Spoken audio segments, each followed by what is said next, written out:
This is LBC from Global, leading Britain's conversation. Brexit means Brexit. Brexit begins. Iain Dale on LBC. Hello, very good afternoon to you. It's 4 minutes past 4 here on LBC. Well, Brexit does indeed begin. This was the day that Article 50 was triggered. It's going to be one of those days where I think we all look back and think, where was I when I heard that Brexit was triggered? It is a truly momentous day. It's 2 years now, on the 31st of March 2019. We will be out of the EU. So right through the programme today, I want to take your calls, 0345 6060 973. Want your views on the events of today. What do they mean for the United Kingdom? And when I say for the United Kingdom, that's a good way of introducing Alex Salmond, who's with me for the next half an hour, taking your calls. Well, whatever side of the debate you're on, Alex, it is a momentous day, isn't it? Sure it is. And I mean, two big memories of the day. Firstly, Theresa May signing this letter, the letter to Donald Tusk, under a picture of Robert Walpole, Britain's first Prime Minister. 1721 to 1742. Indeed. And in 1739, in the war, when Britain declared war in Europe, Walpole said, "Today they're ringing the bells, tomorrow they'll be wringing their hands." And I wonder if these wise words from the past ever entered Theresa May's mind today. That's an untypically pessimistic way of looking at it, isn't it? Well, it was the War of Jenkins' ear, actually. Captain Jenkins appeared with his ear and said the Spanish had cut it off, and then there was this great conflagration resulted from that. And that's why Walpole made the quote. My second memory of the day was a quite remarkable response from Theresa May to Angus Robertson. When Angus Robertson asked about how... Well, actually, we're going to come on to that a bit later, so don't give the game away quite yet, because the Maidenhead mandate. I want to play a clip of that. But let's kick off with a call. That's what we're here for. 0345 6060 973. If you want to ask Alex about Scottish independence, I suspect that might come up this afternoon, as well as Brexit, be my guest. 0345 6060 973. Marcus is in Stirling. Marcus, what's your question, please? On you go, Marcus. Thanks for taking my call. Hello there, Alex. I'm one of the million Scots that voted for Brexit in Scotland. I believe that Nicola Sturgeon should have a referendum, put it to the Scottish people after Brexit. But my point to you, Alex, is as a Scotsman who does not want to live in the EU, having voted both to have Scotland remain in the UK and for the UK to leave the European Union, what are my options? Do I have to become English? Do I have to move south of the border? How do I opt out if Scotland does get independence and secondly leaves the European Union? What do I do? Well, I say, Marcus, I keep meeting folk from England who tell me they're going to move to Scotland in the current circumstances. So it'd be a two-way traffic, let's put it that way. But sometimes I'm asked, and folk from Scotland have often asked this question as well, what's the difference between the British Union and the European Union? And maybe one difference is this, that Donald Tusk, the president of the European Union, to whom Theresa May was writing a letter, he didn't say to Britain, you can't have a referendum to leave the European Union. But Theresa May seems to be saying to Scotland, you're not getting a referendum to decide on independence, or at least not in the timescale that you want, but in the timescale that I want. And what I'd say to you is the right time for Scotland to decide on independence is when everybody else, including the House of Commons, gets to vote on the Brexit Britain deal, not just the House of Commons, but 27 other parliaments around Europe. And they get to look at that deal and say, is that the deal we want, yes or no? And that's the moment that Scotland should say, right, we'll put that against a European future for Scotland. And then people make their choice, you included, Marcus. Marcus? Well, I think after Brexit, just quickly, after Brexit would be the time to see what the deal is. It could be a fantastic deal. I want the best for Scotland. I want the best for the UK. But sadly, Alex, if Scotland is forced to leave the UK and join the EU, I'll be one of the many Scots handing in my kilt and moving down south. Thank you very much. Marcus, can I ask you one question? Looking around Europe just now, which countries, around Europe as a whole, which countries would you like Scotland to be most like? You're thinking about other European countries. Switzerland? Yeah. Good point. There's one. I'll tell you, I was on the television with David Davis, the Brexit minister, just the other night, and we were talking about countries around Europe. He said, EFTA, who wants to be part of EFTA? Now, Switzerland, Norway, Liechtenstein, Iceland are the countries in EFTA. You know what they have in common? All 4 of them are in the top 10 in the world in terms of wealth per head, and they're all high in what's called the happiness index. And they're all outside the EU. Yes, but they're all part of the single marketplace except Switzerland, which is a special deal. So if this was kind of like the which we will champion, have a special deal, won't we? That's the thing. We won't be formal members of the single market, but we're bound to have some sort of British special deal. As Marcus rightly says, we'll be able to judge that in 18 months' time when the deal comes back. Do you not think an economy the size of ours is one that the European Union will want to have some sort of arrangement with because of the two-way trade that goes between between the EU and us? And listen, I think having a trade with an individual country, Scotland and England, for example, is not a problem. I think the problem with this negotiation is twofold. One, that the European side of this negotiation cannot, not because of badness, not because of malice, but just because of reality, they can't give the UK as good a deal as the other people who are in the European Union, or for that matter in EFTA. Because if they will do what is in their interests, and we will do what is in our interests, and presumably there will be a collision of those interests at some point. That's my second point. Who's got the cards in their hand? We both have, actually. Right, well, as you're negotiating this deal, it comes to a cut-off point. It has to be done in 2 years. So as you get near what the Prime Minister has called the cliff edge, my view is, I've never argued there won't be a deal. I think there will be a deal. But the UK will make concessions to avoid having no deal, which everybody, with possibly the exception of Boris Johnson, thinks would be an absolute disaster. And you don't think that the EU is going to make any concessions at all? Yeah, I just think that the deal that comes out won't be as good as the deal we've got at the present moment. Because I don't understand this, that what you're effectively doing is talking down this country, and that you say we're not going to be able to get a deal because we don't hold any cards. It's just not true. As we say in Scotland, away and lie on your sight. What we're talking about here is a negotiation. And when you're going to negotiation, you look at who has the aces in the pack. We're going into a time-limited negotiation, I say we, with the cards, the aces in the pack on the side of Europe because of that time limit, because of the cliff edge. Yeah, but and what will happen? Northern Ireland has a time limit to form a government, and we've all seen that's being extended. So you can't say that's absolute. But for how long? I was making the point today. Theresa May talks about national unity. Northern Ireland's in stalemate. Welsh are dissatisfied fundamentally. Scotland's about to hold a referendum. The English are split down the middle, and Brexit MPs are walking out of Commons committees. Come on. You did ask. Should have a different. Asked Theresa May about that in Prime Minister's questions. Let's just, have we got her answer ready? Let's just hear her answer to that question. What the UK government is doing in invoking Article 50 is putting into practice the democratic vote of the British people on the 23rd of June last year in a referendum. There was a referendum in 2014 in Scotland when the Scottish people voted to remain part of the United Kingdom. I suggest the Right Honourable Gentleman and his colleagues puts that into practice. She swatted you away like a fly. Yeah, you should have played my question and you could have judged it better. It was too long. Well, the question was about now is not the time, given all the problems that she has created. When would be the time? Well, I was throwing back her words at her about a Scottish referendum. Now, the justification of a Scottish referendum is about the election last year in Scotland, Nicola Sturgeon's mandate from her manifesto and her mandate from the Scottish Parliament. And one of my colleagues said, look, if you have a manifesto commitment and a majority in this Parliament, you'd expect you as Prime Minister to follow it. Why are you suggesting that Nicola Sturgeon should do exactly the opposite? But the big news today, of course, was when she said, look, my constituency of Maidenhead voted Remain, as if this was somehow equivalent to the nation of Scotland. Scotland is a country, not a constituency of England.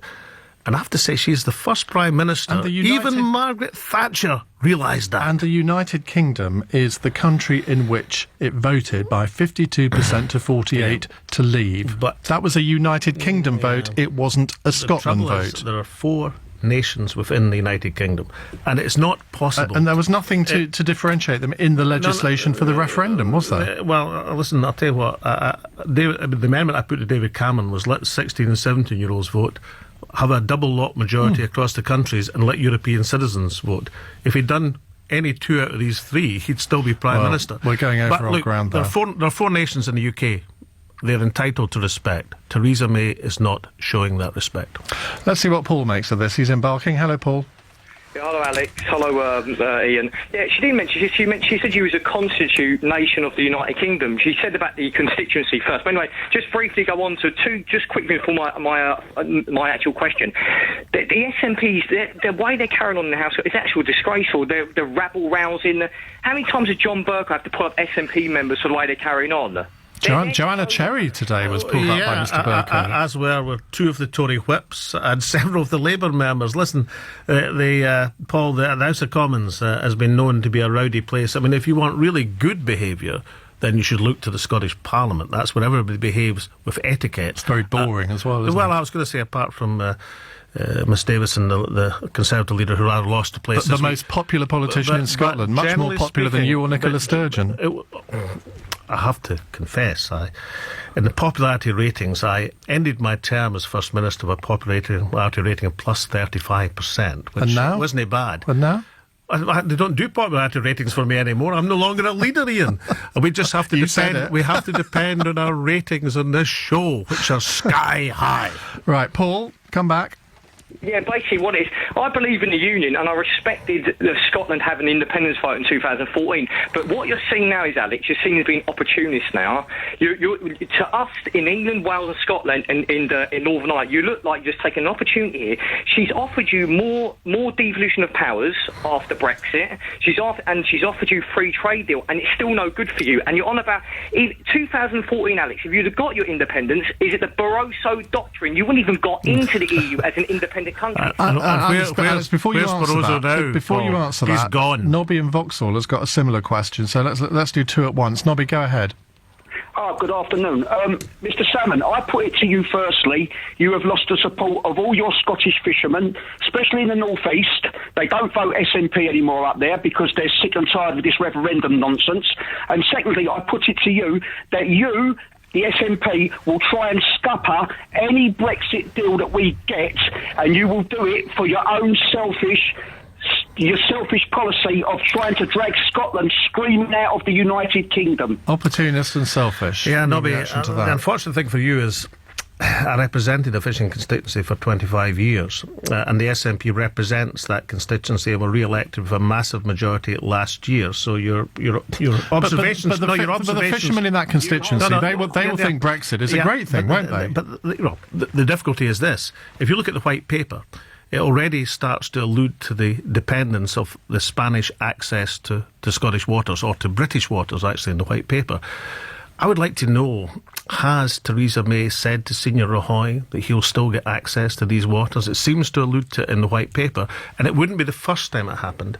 You see, when Britain went into the European Union, another Tory Prime Minister, civil servants at least, described they, meaning the Scottish fishermen, as expendable. I wouldn't be at all surprised if they were equally expendable on the way out. But listen, isn't there a part of you, I don't know how small or big, isn't there a part of you that actually wants these negotiations to fail? Because that's the message that I'm getting. No. I want an acknowledgement from Paul and from Nobby that if they believe in the right of self-determination of people of England, of people of Britain, then they have to also accept the right of self-determination of people of Scotland. And therefore... Well, nobody's arguing about that. Nobody's arguing about that. Ian, I'll tell you what, let me finish this sentence. And therefore, when Nicola Sturgeon puts in her manifesto on page 23 that if Scotland is dragged out of Europe against the will of the Scottish people, the Scottish Parliament should have the right to hold a referendum, then no decent Englishman, and certainly not you, should gainsay that process. Well, I am a quarter Scottish, as you well know. Well, no three-quarters Englishman should gainsay that process. And I don't gainsay that process Exactly. whatsoever, nor does Theresa May. And She hasn't said there wouldn't be a referendum. All she's done is saying, not while the Brexit process is going on. A quite reasonable position, most people would think. No, it's not. Self-determination is a bit like justice. You know, justice delayed is justice denied. Self-determination delayed is self-determination denied. Donald Tusk did not say to David Cameron, I'll decide when you have a referendum. He just accepted that Britain had the right to have a referendum. If Scotland's a nation, it has a right to self-determination, and it has a right to determine when it exercises that right. Nobby, would you want to come back? I would like to come back. Alec, I've got family who are fishermen from Fraserburgh. They've always been staunch SNP, and you've helped my family in the past. But I'm telling you now, They will not vote SNP again. They do not want to remain in Europe. Nobby. They want to come out. Nobby, look, the opinion poll yesterday. Opinion polls come and go, but opinion poll yesterday, SNP 50%, UKIP 2% in Scotland. I think in terms of support among the Scottish people, the SNP and Nicola Sturgeon are doing pretty well. We heard from our first caller, 1 million people voted Brexit in Scotland. But you don't speak for them at all, do you? And what about the 48% of people who voted Remain across the UK? I think if you listen to Theresa May's statement today, if you read the letter that she sent to Donald, it was very conciliatory to the 48%. Yeah, but not to Scotland. Look, what would you, apart from granting an immediate referendum, what can she do to actually please Nicola Sturgeon? The answer is absolutely nothing, isn't it? Nonsense. There is nothing she can say that you would be satisfied with. Flagrant nonsense, as you're very well aware. In the Scottish Government paper, Scotland's Place in Europe, it said, look, if you don't want to stay in the single market, and she doesn't, then let Scotland stay in the single marketplace. But it's actually impossible for that to happen. And you knew that when that white paper was written. Can I just say to you that no government minister has said that? On the contrary, they have said it's not impractical. They have just decided not to put that forward in negotiations. But Scotland is not a separate country in terms of the United Kingdom, is it? Can I tell you why it's not impractical? Because Theresa May's objective, why she doesn't want to be within the single marketplace, is she wants to have the control of immigration, and she believes that she won't be allowed to have that within the single marketplace. Which is true. But you have to admit that's true. Yeah, with the English control of immigration that she's suggesting, or the UK control she's suggesting, is at the point of employment. It's not stopping people coming into the country, it's stopping them being employed. Yes, it is. That's what taking back control means, to have control of your borders. It's a green card position that is being advocated by the May government. That's the differentiation she had with UKIP and the others, and that's the system they're going to try and develop. If you have a green card system and you have a common travel area, as they're going to have between Ireland and Northern Ireland, the rest of it, then you can implement control, taking back control of immigration. If that's what you want to do in England, and allow Scotland to be part of the single marketplace. Perfectly practical to do. Done elsewhere in Europe. She could have put that forward. She still can, but chose not to do so. So rather like Boris Johnson, you want to have cake and eat it. No, listen, nobody goes on to any radio show, not even you, Iain Dale, and compares me to Boris Johnson. I think the one thing that all sides of this debate can agree, that whatever Boris Johnson says, we can automatically discount it, including, incidentally, will be, perfectly okay if there's no deal. Well, that's another point. I mean, we could have a long discussion about that, but I think let's get another couple of callers on before I explode. Paul is in Southgate. Hello, Paul. Hi, Alex. I want to find out from you. You want to join this European Union, and your finances are worse than of Greece. You are not going to be accepted by the EU. Do you realise that? And the second question I want to ask you is, what is the currency you can? Because if you're a new member, you've got to have the euro. Now don't laugh. It's true. No, it's not true in both counts. Why is it not true in the first count? Well, the argument Paul's putting forward is you have to have a 3% deficit to be in the EU. And yours is 10.1. 10.1. It's not actually. It is. It absolutely is. No, it's not. But never mind. Look, on that basis, I've got the figures here. Scotland's deficit is 10.1% of GDP. Right. That's not the deficit of an independent Scotland. But look, let me answer Paul's. No, it's what would it be then? It would be worse, wouldn't it? Right. Hang on a minute, Paul. In two ways. I've got Iain. Let me answer Paul, and we'll leave you to one side for a second, Iain. Have a rest. Try it. Just try it. Yeah, do it. One, the GERS figures, as they're called, which I've been looking at for the last 25 years, incidentally, include things like Trident, include things like HS2, which clearly an independent Scotland would not be paying for because we don't want to have all the money that's sent up the M6 to Scotland from London. No, Iain, that's in the figures. No, talk about what you know about. But secondly, to answer Paul's point, which is a far, far more serious point, if I could say so, Paul seems to argue because you don't have a 3% deficit, you can't get into the EU. On that basis, Britain would not have been in the European Union for the last 10 years because it's 10 years since the UK had a deficit of under 3%. So clearly that cannot be the case. So I have the official figures here, which you are disputing. Scotland's deficit, 10.1% of GDP, now twice as big as the next worst country, Japan. No independent country could afford to run a deficit of that magnitude. You need to do your research, couldn't you? Well, I'll do some research for you. That is less than the deficit in the UK in 2009-10.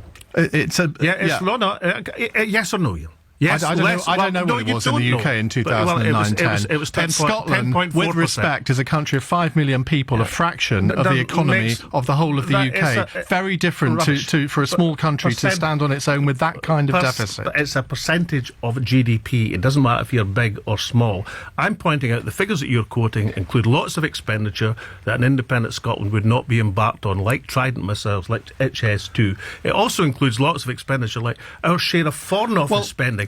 The only Foreign Office spending I know of in Scotland was Robin Cook's chauffeur when he was Foreign Secretary. Basically, to get that deficit down, you would need to have spending cut by 15% and taxes up by 19%, or a combination of the two. Which would you prefer? If I can have you departing from Tory propaganda for a second. It's not Tory propaganda, I can assure you. These are the actual facts. Or alternatively, to grow your economy. And let me give you another fact. In terms of wealth per head, Scotland is currently the 15th most prosperous country in the world. There are 200 countries in the world. If the 15th most prosperous country can't be an independent, viable country, then what are the other 185 behind us, including the UK as a whole, going to do about things? You have to look to the future, not the past, don't you? And we all know with the state of the Scottish economy at the moment, you look at the state of the oil sector as well. What? The oil sector? My goodness me. Oh, so the oil sector's booming, is it? No, yes, but you'll have noticed that on Monday there was announced the largest field for the last 50 years. I did see a billion barrel field. Great for the UK. At 50, yes, I know. You can see you smiling. Everybody in Scotland note that Iain Dale has finally cracked a smile as he thinks of the $50 billion that will accrue to the UK from this one. Of course, if the oil price goes down again, not quite so much. $1 billion oil field. Look, we've only got 5 minutes left. If resources are found at the UK's, if the price is down, it's Scotland's problem. That's Iain Dale's view of economics. Right, let's get a question from John in Edmonton. Hello, John. Hi, Ian and Mr. Salmond. My question is, if there is a second referendum for Scottish independence, would you want Scotland in the longer term to be a republic? And if you do, would you ever run as president? or would you... No. He's going to be the monarch, Queen Alex. No. That's, I mean, you're on interesting ground there, Ian. We'll leave that to one side.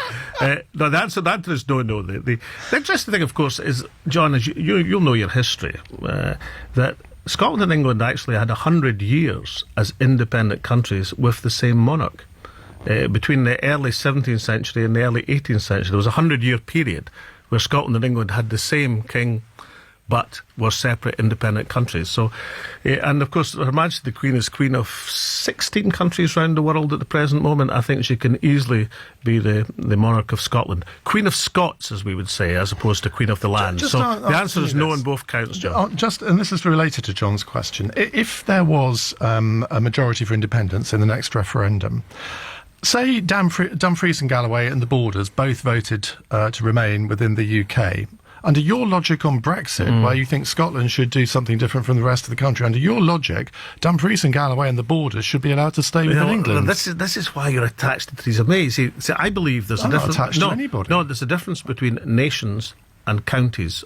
Countries. So you would ignore the wishes of the people of Dumfries and Galloway and the Borders? Oh, well, you may as well say you ignored the wishes of Maidenhead in this referendum. Yeah, I do, because it was a countrywide referendum. The question is quite simple.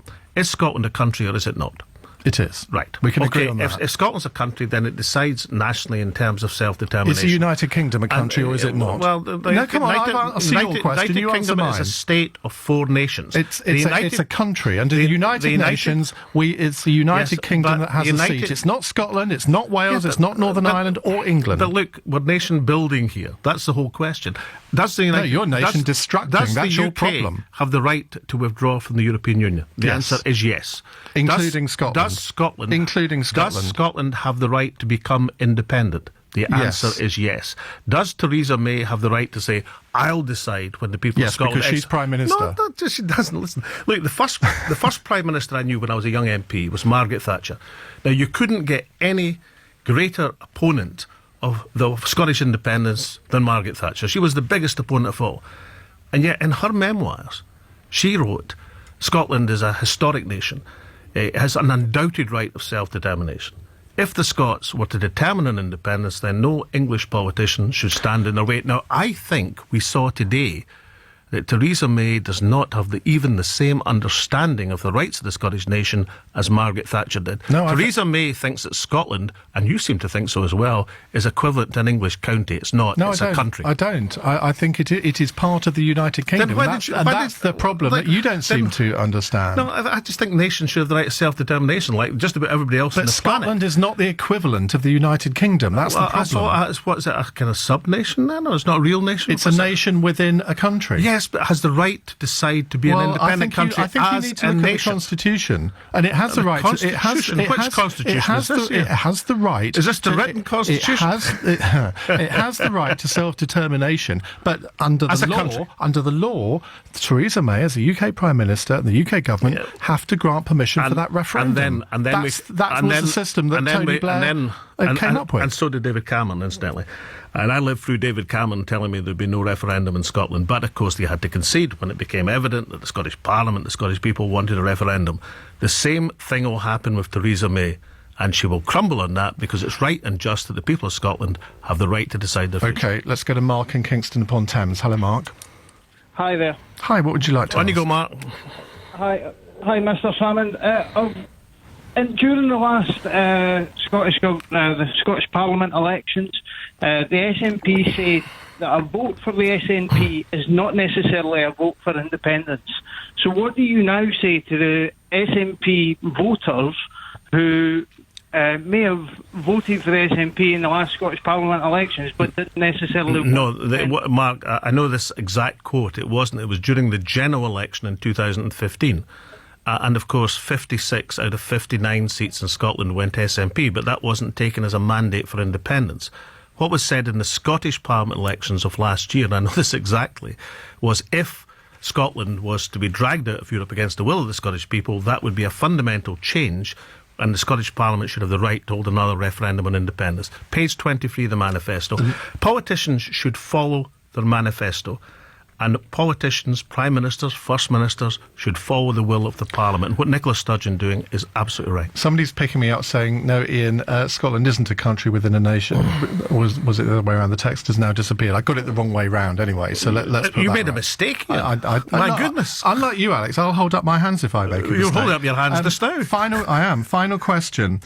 Is it true that the SNP government, apart from sort of finance acts and things like that, hasn't passed a single piece of legislation in the Scottish Parliament in the last year? Because you're obsessed by independence. Well, can I just point out that there are, I think, 7-8 bills in the process of going through, but our election... No, that's not what I asked. In the last year... Well, it's a false question, because... I think I'll decide what's a false question. Yeah, but Ian, the Scottish parliamentary elections were May last year. Yeah. The full term of the Scottish Parliament... All right, in the last 9 months, is it true that the Scottish government hasn't passed any legislation apart from the Finance Act? Please. There's a year of Parliament. At the end of that parliamentary year, I think there's 7-8 pieces of legislation that will be passed, but the Scottish Parliament acts through a calendar or through a parliamentary year. So I am correct then. Yeah. In the last 9 months, nothing at all, because they're just obsessed with independence. Like Theresa May is doing the day job down here, which is why the health service is such a shambles. Plenty of legislation going through Parliament. Yeah, and how's it helping the health service? Actually, I'm rather pleased that there's no legislation in Scotland. I wish it was the same down here. Interestingly enough, I mean, I took the view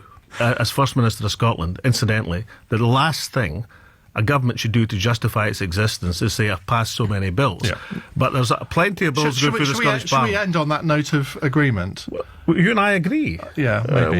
Because I've got to calm down now, because I'm going to have a nice, rational discussion with Anna Soubry in a few minutes' time. Oh, my goodness sake. I'll get out of here quick. Right. Same time. Let's agree Scotland's a nation, has the right to self-determination. OK, we can agree on that. Same time next week. Alex Salmond, thank you very much indeed. This is LBC. I'm Iain Dale. It's 4:32. And Rupert Bhatia has some very calm news headlines. Britain has started the formal process of leaving the European Union by triggering Article 50. This is an historic moment from which there can be no turning back. Britain is leaving the European Union. We are going to make our own decisions and our own laws. The President of the European Council, Donald Tusk, says the EU already misses the UK. Stay with LBC for continued coverage of the Article 50 process. And a vigil has been held in Westminster following last week's terror attack. Thousands of people fell silent to remember the 4 who died and more than 50 people who were hurt. LBC weather. A mix of cloud and showers into the evening, a low of 10 Celsius. Tomorrow, cloudy and wet in the west, drier and brighter elsewhere, a high of 21 degrees.